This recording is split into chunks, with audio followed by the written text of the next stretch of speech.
Welcome to Ray Presents. Today's special guest is Entrepreneur Freddy Lloyd. The man is always making moves. Born and raised in Montreal, he studied in Michigan in communications. He is co-founder of Atelier New Regime, a streetwear label created and headquartered in Montreal. He is also a podcaster, hosting the Warmup 102.3 FM, a show that gives you all the details about Montreal's rap scene, from interviews with artists, live performances. The show is on Monday mornings from 8 to 9 a.m. and Thursdays at 10:30 p.m. He's the founder of Wouushh, Haitian spices created in Montreal, available in stores and online at wouushh.com. That's WOUUSHH.com. Did I say that right?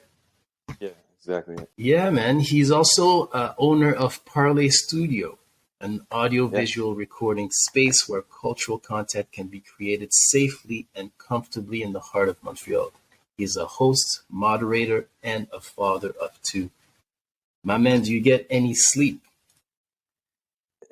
You follow me online. Honestly, I don't. I've gotten used to functioning on, I'd say, 4 hours of sleep. That's crazy. Well, with everything that you have going on right now, it's pretty impressive. I wouldn't be surprised if one day you get a call from Dragon's Den. That would be great. Wouldn't that be something, huh? I'm not saying no to that money, bro. Of course. No to that. So tell me, how did you get started? Where did you get that sense of entrepreneurship? You know. Well, we're pretty much family. So yes, you know a lot of I don't know if you remember, but since I've been really young, my father, my uncles, they've been entrepreneurs. They've had car rentals. I think I can comfortably say they were probably some of the first car rental franchise owners in Montreal or maybe Quebec, maybe. Mm-hmm. It was Thrifty back in late 80s, yeah.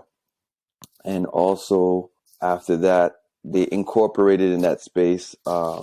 It wasn't Rogers back then. I think it was Cantel. Mm-hmm. And they were selling cell phone and cell phone services.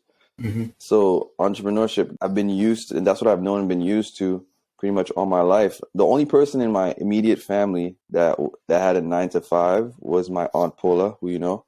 She was a nurse. Other than that, pretty much everybody else was entrepreneurs one way or another. So not knowing, subconsciously, this was ingrained in me throughout the years. That's amazing. So yeah. So you leave Montreal, you go study in communications in Michigan, and what made you come back here? You decided, okay, this is where I want to be and grow my business. It was because in the school system here, we don't have 12th grade in Quebec, so after 11th grade, you go to CEGEP. Mm-hmm. I did CEGEP for 2.5 years, and then my mom got remarried. While I was in CEGEP, she got remarried and left. So from probably like 19. My cousin and I were living alone in our house. And at some point, when I was done with CEGEP, I looked around and I saw most people in Montreal it was kind of like an ecosystem that wasn't going anywhere. Back then, people weren't really entrepreneurs like that, creatives like that in our community. It was just, you go to school, you finish high school, you go to CEGEP, you go to university, and then depending the profession, whatever you were studying, you go into your profession. And there was two things. I didn't want to fall into that circle because I thought it was, no disrespect to anybody, but it wasn't for me. Mm-hmm. And second, I knew that if looking at a lot of my friends that just went to university, they weren't finishing school, and I knew that was probably going to be the path for me. And I didn't want to go to university and not finish it. And I'm not like a scholar or anything. It's just, I don't know why at that time, that's what I told myself. And then my mom presented that option to me because my stepdad was a pastor, and the school I went to is called Andrews. It's an SDA school. Mm-hmm. And she presented that option to me, and she said, look, you'll have a discount, and if you want to try it out, let's try it out. I was like, all right, cool, I did it. And honestly, it was probably the best decision I've ever made. That's amazing. So you come back to Montreal, and then you start on this passion project, which takes... I came back home, and at first I fell into that cycle that I was talking about earlier. Mm-hmm. I got a job at the offices of what was it? I think it was UPS administration, and then I studied in comm, and then I fell into administration, and then I found a job at IBM. I was in accounts receivable, and then while I was there, a friend of mine started another brand, and I approached him. I was like, "Look, maybe we could, put this on a path where it could become something serious, something more professional, whatnot." And he was the creative one, to be honest with you. I just maybe had the more entrepreneurial at the time mindset. So we hooked up and started working on that, and it was one brand that became another brand, and that brand is still around. At this point, we sold our shares a few years ago, but that brand is still around. Amazing. What you've been able to do with that was great. And so tell me what led you to now, to the studio, to podcasting. It's funny. Do you know a bit about sports betting? Yes, I do. So it's a parlay, right? So a parlay, for those who don't know, is you take a bunch of games, you put them together. So if one game wins, it goes to the other. If that game wins, you have to win pretty much all the games in order to win your bet. So that's how I came up with the name parlay. Pretty much all these little things that I've tried in life have brought me to this point. And that's all the guys also that I partnered with. That's how I came up with the name parlay, because they also been on different paths that led them to this point. And I've never been scared of trying new things. So that's why I'm like, a lot of times you see, like, I'll do the spices, I'll do the radio show, I'll do the brand earlier than that, a bunch of different things that I'm not, because I wasn't scared of trying these things. I'm not saying you should go 100% in whatever you do, but trying different things, I think, is the best thing for everybody. And then you figure out what it is you like, what is it you want to do, and what is it you want to put all your time into, and then you go for it. It's amazing. So about the spice, did I answer the question? I don't remember what the initial question. No, it's good. The people want to hear from you. So listen. So what led you to say, "Hey, listen, Haitian Spices"? I have to tell you, I love the name. I think it's very. I gotta send you a jar, bro. I gotta send you some jars. Hey, listen, I'm all for it. I'll come pick them up. I know.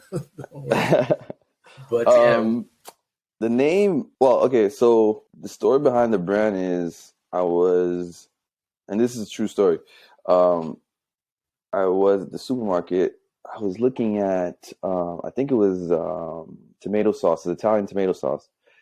And there was a maybe like 10 or 15 different brands. So I'm looking at it and I'm like, wait, you have 10 or 15 different brands of the same thing, from the same culture.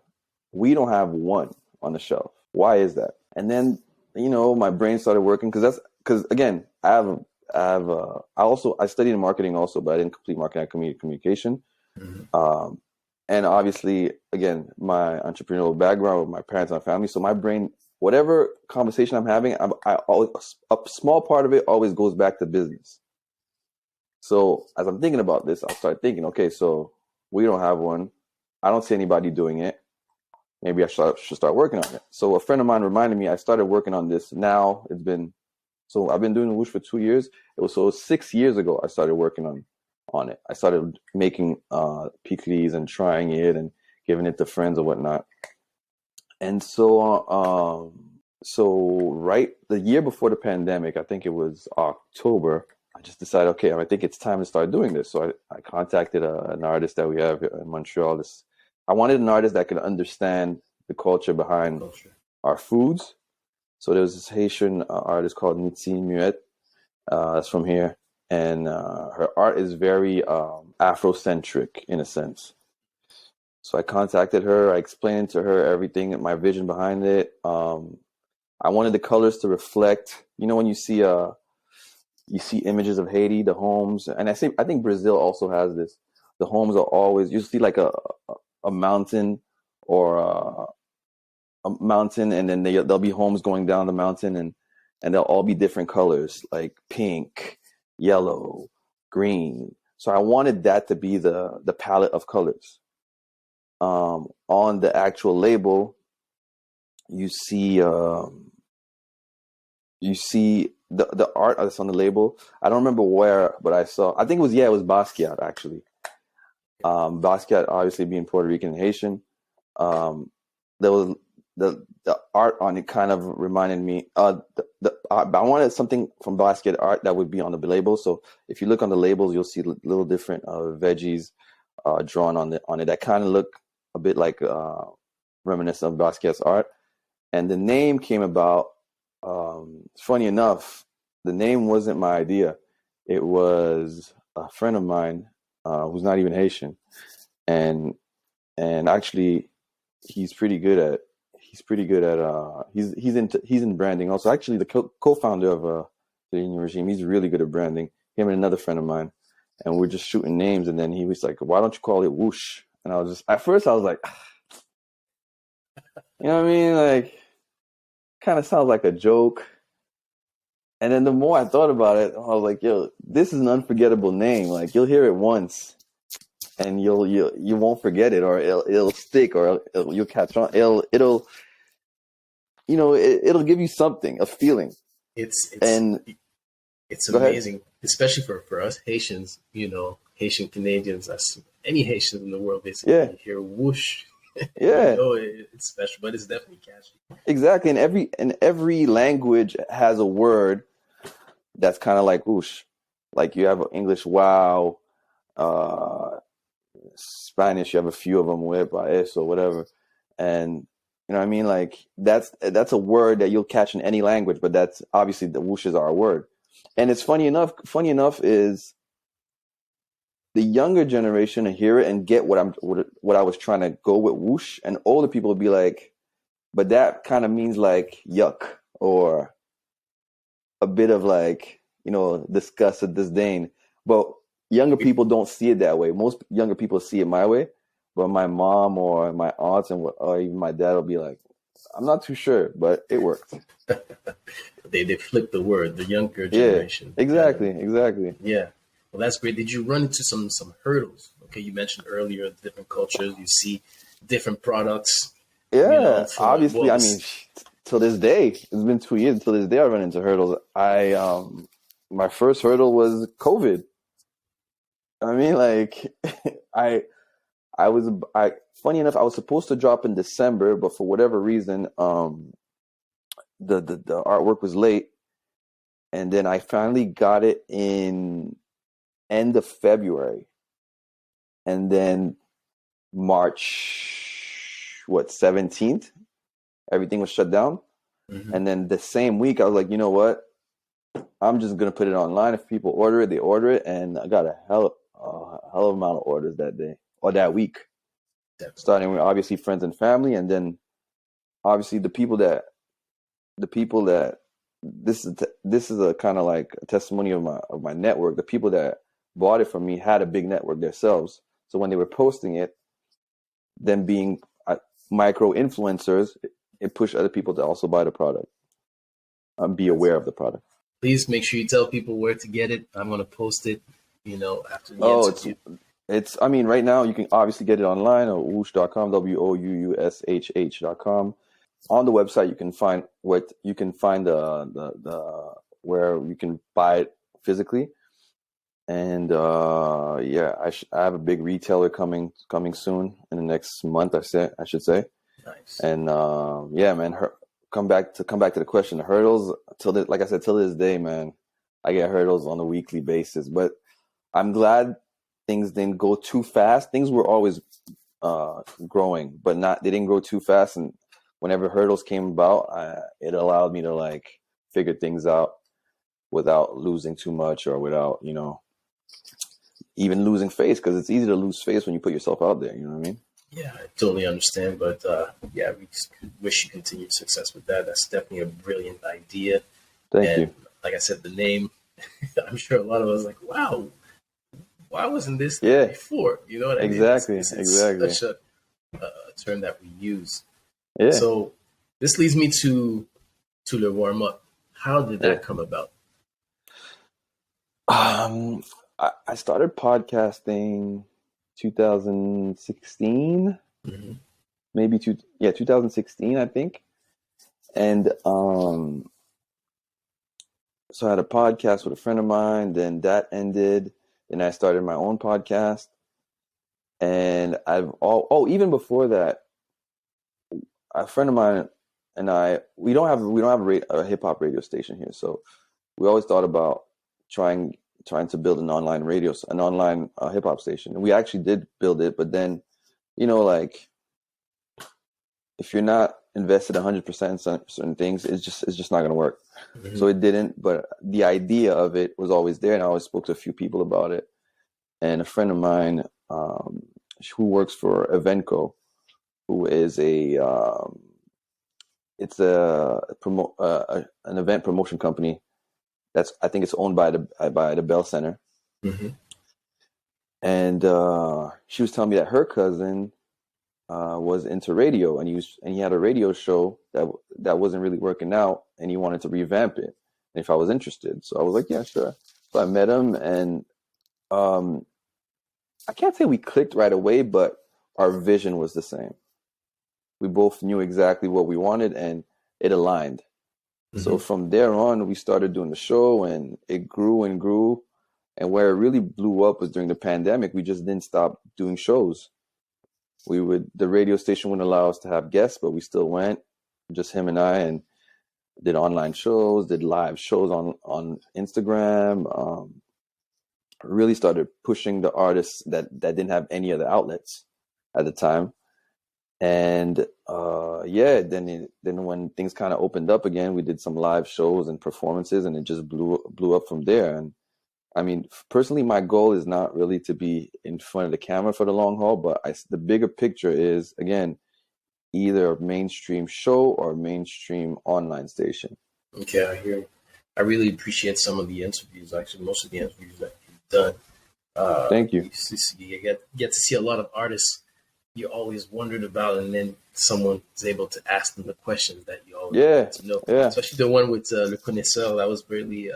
That was great. That was great, and obviously other digital content creators. Ty, which is a popular personality in Montreal, doing great things.